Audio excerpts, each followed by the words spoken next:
J'ai envie de sauter, en même temps j'ai envie d'exprimer l'onction que je ressens pour ce message. Mais je te donne 2 points qui vont t'aider. Sois focalisé car ce message est une délivrance pour toute ta destinée. Un homme blessé ne peut que blesser les autres. Retenez ça, un homme blessé ne peut que blesser les autres.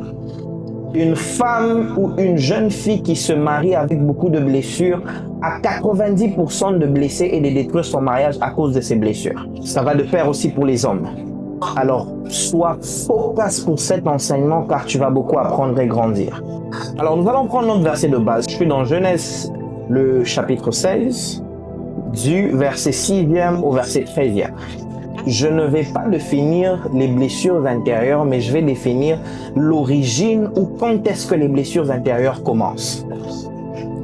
Alors très souvent, nous apprenons que les blessures intérieures commencent quand nous sommes enfants et tout ce qui tourne autour de nous, n'est-ce pas? Pourtant, les blessures intérieures commencent quand nous sommes dans le ventre de notre mère. Scientifiquement parlant, il est prouvé qu'un enfant qui est au 2e trimestre peut ressentir les émotions de sa mère. Et souvent, les enfants ont la capacité d'enregistrer tout ce que la maman a pu ressentir pendant qu'elle était enceinte. Déjà, j'aimerais te faire réfléchir un tout petit peu. Cet enseignement, pour certaines personnes, ça fera mal. Mais c'est tellement important, ça vous permet de comprendre ce que j'enseigne. Ce verset nous fera comprendre exactement ce que j'enseigne, car c'est biblique ce que je dis. Alors, l'homme a une conscience, mais a aussi un subconscient. Alors, très souvent, le subconscient prend les informations que la conscience oublie. Je prends juste un exemple sur ce point pour que vous compreniez facilement. Vous allez voir un enfant que son subconscient, un enfant qui est aigri. Il vient de naître, nous nous demandons qu'est-ce qui se passe dans sa tête pour qu'il soit nerveux à tout moment, aigri à tout moment, qu'est-ce qui se passe? Mais nous ne nous rendons pas compte qu'il ne fait que exprimer ce qu'il a reçu de sa mère comme information. C'est comme ça que pour tous les parents qui sont ici, ma plus grande prière pour vous, à chaque fois que vous voulez vous disputer, évitez de le faire devant les enfants. Je ne veux pas dire que évitez de le faire car ça arrivera toujours, mais soyez très stratégique car vous ne savez pas ce que vous s'aimez dans la vie des enfants. Genèse 16 de 6 à 13. Vous allez comprendre comment un enfant est venu au monde avec une prédisposition à cause de ce que sa mère ressentait. Alors, vous connaissez bien l'histoire. Alors, c'est Sarah qui a décidé de prendre sa servante et de donner à son mari pour qu'elle puisse avoir un enfant. Déjà, vous vous rendez compte avec moi, cette femme a été maltraitée par Sarah jusqu'au point où elle s'est enfuie. Cette femme elle a vécu des abus par rapport par sa maîtresse, par rapport à sa vie dans la maison. Mais l'impact ou le vrai problème est retombé sur l'enfant. Nous ne pouvons pas éviter à 100% les blessures. Mais nous pouvons éviter de répercuter les blessures que nous avons eues sur nos enfants. Avec moi, vous vous rendez compte d'une chose. Agar n'était pas servante de Dieu, la Bible dit servante de Sarah. Donc Sarah avait un mot à dire sur sa vie ou même sur les choses qu'elle devait faire. J'ouvre une parenthèse en disant ceci. Ma plus grande prière ce soir ou ma déclaration prophétique pour toi, c'est que tu ne sois pas sous le joug de quelqu'un au nom de Jésus. Que Dieu te retire que ta vie ne puisse pas dépendre de la décision d'un homme au nom de Jésus. Que les hommes ne puissent pas avoir le dernier mot sur ton futur. Alors, même lorsqu'elle a fui, l'Esprit de Dieu lui a demandé de rentrer. Dans le monde spirituel, quand tu appartiens à quelqu'un, il faut qu'il y ait la loi du rachat. Alors, c'est comme ça qu'il est important de refuser d'être en dessous de quelqu'un qui décide sur ta vie. Dans le monde spirituel, il est possible d'appartenir à quelqu'un s'il y a eu un pacte. En ce temps-là, quand tu te mets sous l'autorité de quelqu'un, tu deviens l'esclave de la personne même spirituellement te garde emprisonné. Et je vais enseigner un peu plus tard pour vous faire comprendre qu'aujourd'hui, il y a des gens qui ont donné leur vie à Christ, mais l'héritage que leurs parents les a légués ou laissés, cet héritage n'appartient pas à Christ parce que cet héritage n'est pas sanctifié.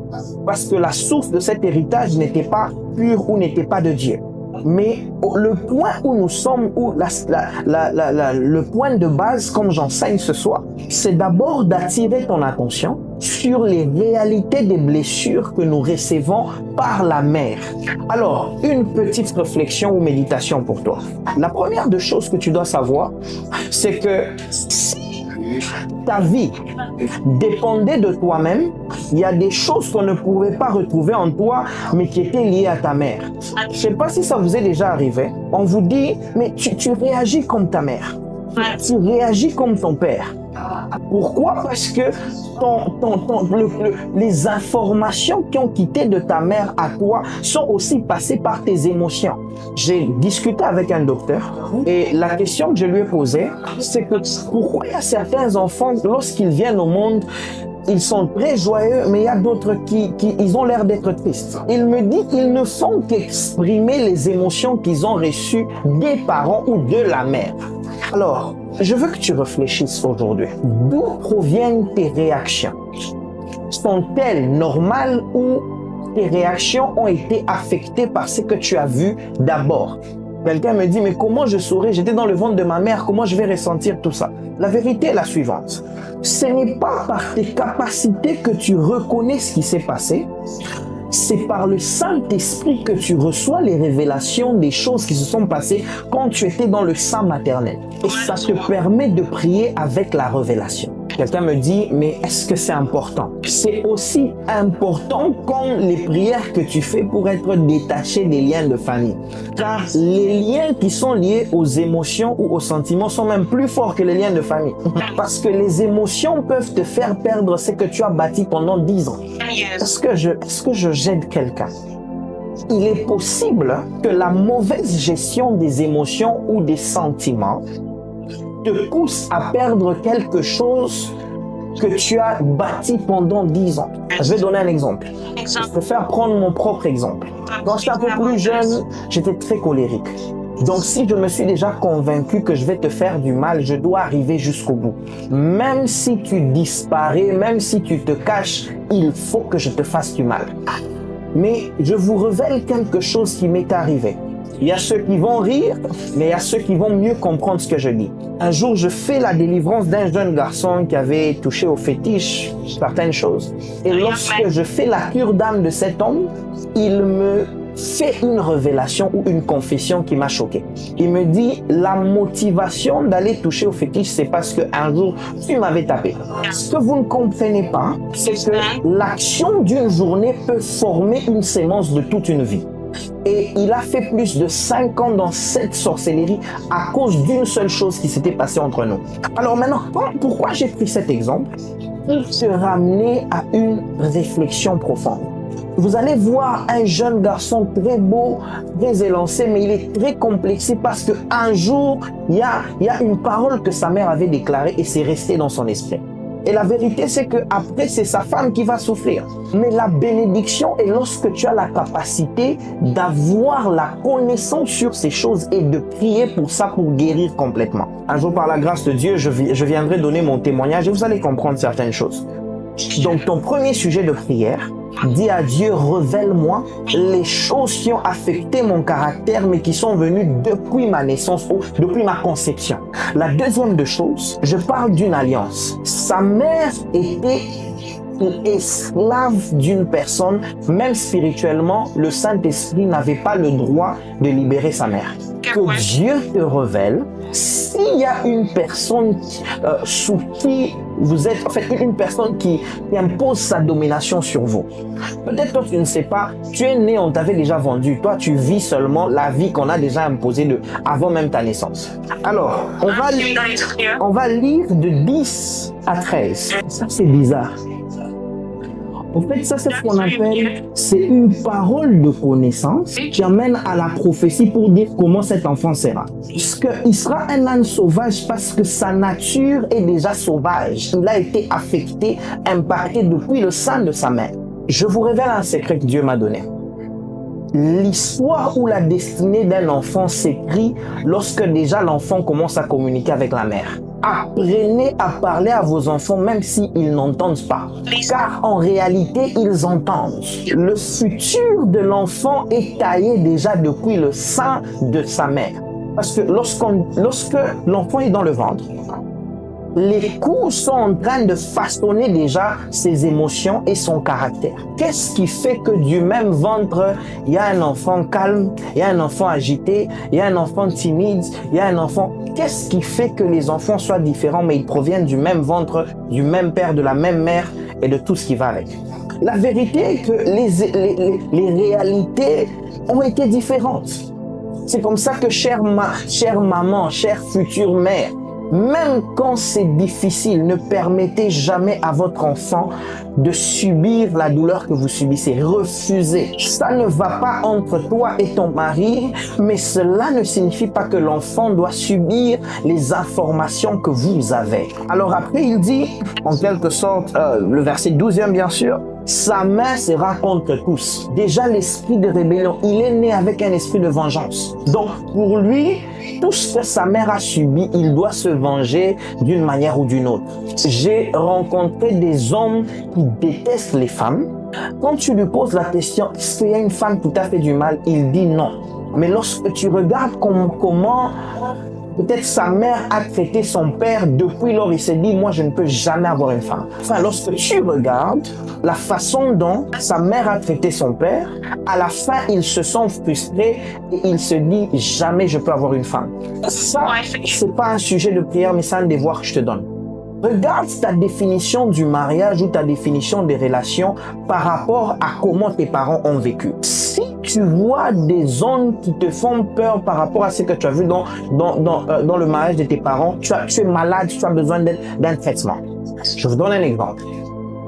80% des femmes qui disent, moi, si mon mari me trompe, je vais le tuer, je vais faire ceci, c'est parce que elle a vu ce que tromper peut faire à une femme. Je prie pour toi que Dieu t'aide à guérir au nom de Jésus. Je suis allé me faire coiffer quelque part dernièrement et la dame qui lavait mes cheveux, elle dit les hommes ce sont des porcs. Et elle dit moi, je dois m'amuser avec les hommes. Quand vous lui posez des questions, vous vous rendez compte que son père tapait sa mère, ne sachant pas que ça ne s'arrêtait pas là, mais qu'elle allait prendre cette information et continuer avec dans sa destinée et que ça allait l'affecter. Dans la vie et dans le ministère, la vitesse n'est pas importante, mais d'abord la direction et la révélation sont les deux piliers importants. Ma prière pour toi dans cette saison est que Dieu t'ouvre les yeux sur les choses qui t'empêchent à t'en sortir. Il est important et impératif de faire un voyage, un retour dans le passé. Je veux que 2026 soit la dernière année où tu vas emporter des bagages pour ton avenir. Tu ne peux pas saigner sur quelqu'un. C'est pas parce que tu as été brisé dans ta famille que quelqu'un d'autre doit venir subir les douleurs que tu as et supporter. Non, je vais te dire une vérité. Par moments, tu te poses des questions. Mais pourquoi moi, mes relations n'aboutissent pas? Pourquoi ça ne marche pas? Mais il y a une question que je vais te poser. As-tu déjà pris la peine de demander à tes partenaires qu'est-ce qui ne va pas avec moi? Peut-être ils ne sont pas les problèmes, tu es le problème. Alors, fais un tour dans ton passé. Prends le temps d'analyser, mais d'écrire toutes ces choses qui sont des poisons pour ton futur. Car je sais que ça va t'aider. Alors, je prends le dernier point rapidement. Et puis, je vais te laisser réfléchir et méditer sur ça. En quelque sorte, on a donné le nom de l'enfant, en quelque sorte, ce qui veut dire l'Éternel t'a entendu, n'est-ce pas? La manifestation du Saint-Esprit ne t'exempte pas d'avoir des blessures intérieures. Parler en langue ne signifie pas que tu es guéri. Prophétiser ne signifie pas que tu es guéri. Je vais encore aller loin. La manifestation de l'onction ne prouve pas que tu es en bon terme avec Dieu. Il est important de prendre sa marche chrétienne, mais sa vie au sérieux. Je suis allé dans certaines maisons, très grandes maisons, très belles maisons, familles nombreuses ou petites familles, mais j'ai senti la mort dans la maison, le manque de joie, la tristesse. Je suis aussi allé à des endroits où il y a des gens qui n'avaient pas de quoi manger, mais ils avaient une joie de vivre sans comprendre. Et j'ai compris ceci. La vraie définition du bonheur, c'est la guérison de l'homme intérieur. L'homme intérieur est aussi important que l'homme extérieur. Prends ça comme ça. De la même façon dont tu soignes tes cheveux, tu fais les soins de cheveux, il faut que tu soignes aussi les cheveux de l'homme intérieur. Pose-toi une question. Ça, c'est beaucoup plus pour les femmes. Celles qui disent, non, j'ai pas fait mes ongles, n'est-ce pas? Est-ce que tu as fait les ongles de ton homme intérieur? Est-ce qu'on peut réfléchir un tout petit peu? Ton intérieur a besoin des soins aussi appropriés. Quelqu'un m'a dit, homme de Dieu, moi en 2025, tu m'as pas prophétisé. Oui. Je lui ai posé la question. En 2024, en 2023, combien de prophéties as-tu eu? Combien de prophéties se sont accomplies? La vérité, ce n'est pas le prophète, mais c'est toi qui as un cœur qui n'est pas disposé à l'accomplissement de la prophétie. Tu es encore malade. Dans le nom de Jésus, en 2026, on va décréter et déclarer que la guérison sera totale au nom de Jésus. On ne va pas prophétiser en étant malade, on va prophétiser en étant aussi guéri. Ça peut vous étonner. Il y a des gens qui vont te rappeler une blessure qu'ils ont eue quand ils avaient 6 ans. Mais aujourd'hui, ils ont 32 ans, mais ils sont toujours blessés. La guérison ne tombe pas du ciel. Elle devra être intentionnelle. Aujourd'hui, j'ai simplement donné une introduction. Méditez et priez sur ça. Celui qui vous parle, je vous parle parce que je vous parle par expérience. J'étais tellement malade, j'étais tellement aigri dans ma vie. J'ai l'habitude de vous dire, même si on amène 100 prophètes, Dieu m'a tellement guéri au point où je n'arrive pas à me comparer aux autres. Je sais que je suis un produit fini pour ma mission. Ça m'a pris du temps, les amis. C'était un processus, les amis. Alors, est-ce que nous sommes prêts à se lancer intentionnellement dans ce processus? Peut-être tu n'es pas encore marié parce que tu es encore malade. C'est possible. Hein? Peut-être tu n'as pas encore les millions parce que Dieu te regarde d'un côté de l'œil et dit celui-ci. Peut-être aussi, toi on ne te salue même pas en route parce que peut-être tu es tellement aigri ton visage mais tu ne te rends pas compte. La vraie beauté ne vient pas d'abord de l'extérieur, c'est l'intérieur, les amis.